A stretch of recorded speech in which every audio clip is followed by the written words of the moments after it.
안녕하십니까. 네이버 클라우드의 강진아, 김선현입니다. 네, 저희가 AI 카우치 토크를 시작하게 된 배경은요. 요즘 AI가 화두라고 하는데 AI에 대해서 익히기 위해서는 어디서부터 시작해야 할지 막막해 하시는 분들이 많습니다. 그래서 이러한 분들을 위해서 AI 개념부터 시작을 해서 네이버 클라우드 플랫폼에서는 어떤 AI 서비스가 제공되고 있는지 소개해드리고자 AI 카우치 토크 시리즈를 준비를 했고요. 선현님, AI 카우치 토크 순서랑 내용 설명해 주실 수 있으실까요? 네, 저희 AI 시리즈는 가장 먼저 우선 인공지능의 개념에 대해서 살펴볼 거고요. 그 다음에는 클라우드 기반으로 제공하는 AI 서비스들의 특징에 대해서 소개를 드리고 네이버 클라우드 플랫폼은 어떤 AI 서비스들을 제공하고 있는지 하나씩 살펴보도록 하겠습니다. 네, 그럼 시작해 볼까요? 네, 선현님 좋습니다. AI가 무엇인지 먼저 소개해 주시겠어요? AI란 단어 그대로 인공지적으로 구현한 지능을 말하는데요. 인간의 학습 능력, 추론 능력, 지각 능력을 컴퓨터로 구현하는 컴퓨터 과학의 세부 분야라고 할 수 있겠습니다. 사실 인공지능의 정의는 처음 나왔을 때부터 지금까지 계속해서 조금씩 변화하고 있기 때문에 특정 한 가지 문장으로 설명드리기에는 조금 어려움이 있습니다. 그래서 저희는 AI가 처음 등장했을 때 어떤 의미로 나타나는지부터 한번 살펴보고 넘어가도록 하겠습니다. 사실 우리나라에서 AI가 처음 알려진 것은 2016년부터였는데요. 사실 그보다 훨씬 더 오래전인 1950년대부터 인공지능의 개념이 나오기 시작을 했습니다. 앨런 튜링이 기계가 인간의 사고를 모방할 수 있는가라는 질문을 처음으로 하게 되면서 대화를 나눌 때 상대가 컴퓨터인지 인간인지 구별하지 못한다면 그 컴퓨터는 인간처럼 사고한다라는 주장을 하면서 이런 인공지능의 개념이 처음으로 나타나게 되었습니다. 네, 그럼 말씀 주신 그 튜링 테스트가 AI의 기반이 된 거네요. 네, 맞습니다. 앨런 튜링을 시작으로 인공지능의 개념이 등장을 하긴 했지만 이 개념이 세상에 알려진 것은 또 다른 사건이 있었습니다. 1956년 다트머스 회의를 통해서인데요. 1956년 여름에 다트머스 대학에서 10명의 과학자가 인공지능에 대한 연구를 하게 됩니다. 위에 문구가 그때 사용된 초대장에 있는 문구인데요. 이때 인공지능이라는 용어가 고도의 지능을 가진 컴퓨터 디바이스를 개발하는 과학과 공학이라는 뜻으로 처음 사용이 되면서 이때 AI 용어가 처음으로 등장을 하게 되었습니다.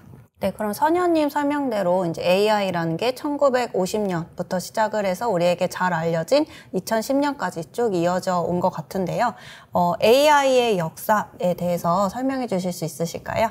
네, AI의 역사를 살펴보면 먼저 앨런 튜링의 튜링 테스트와 다트머스 회의에서의 이런 존 메카시의 AI 용어 사용 이후로 AI에 대한 기대가 굉장히 많이 커지게 되었는데요. 이 관심의 결과로 제1차 AI 붐이 일어나게 됩니다.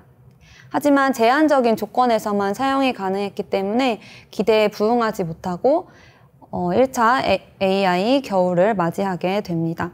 네, 규칙과 목표가 명확히 정해져 있는 경우에만 사용이 가능했다면 실제 현실 세계에서 적용하기에는 굉장히 어려웠을 것 같아요. 네, 그래서 1차 겨울 이후에 AI 연구는 조금 더 실용적인 부분에 초점을 맞춰지고 그 후에 전문가 시스템이라는 것이 나타나면서 제2차 AI 붐이 일어나게 됩니다.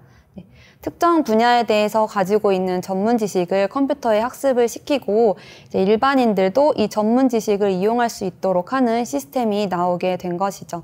하지만 이 시스템에 넣어줄 데이터, 전문적인 지식이 좀 부족해짐에 따라서 2차 AI 붐도 혁신을 일으키지는 못하고 제2차 AI 겨울을 맞이하게 됩니다. 그리고 그 이후에 보시는 것처럼 이제 GPU와 같은 하드웨어 성능이 비약적으로 발전을 하게 되면서 이제 머신러닝이 등장을 하게 됐고 제3차 AI 붐이 시작이 되게 되었습니다. 네, AI가 60년 동안 이렇게 발전을 해왔는데요. 요즘 들어 이렇게 AI가 다시 주목받고 있는 이유가 있을까요? 네, 사실 AI는 불과 얼마 전까지만 해도 단순히 이론에 머물러 있거나 또는 제한된 기능밖에 수행하지 못했습니다.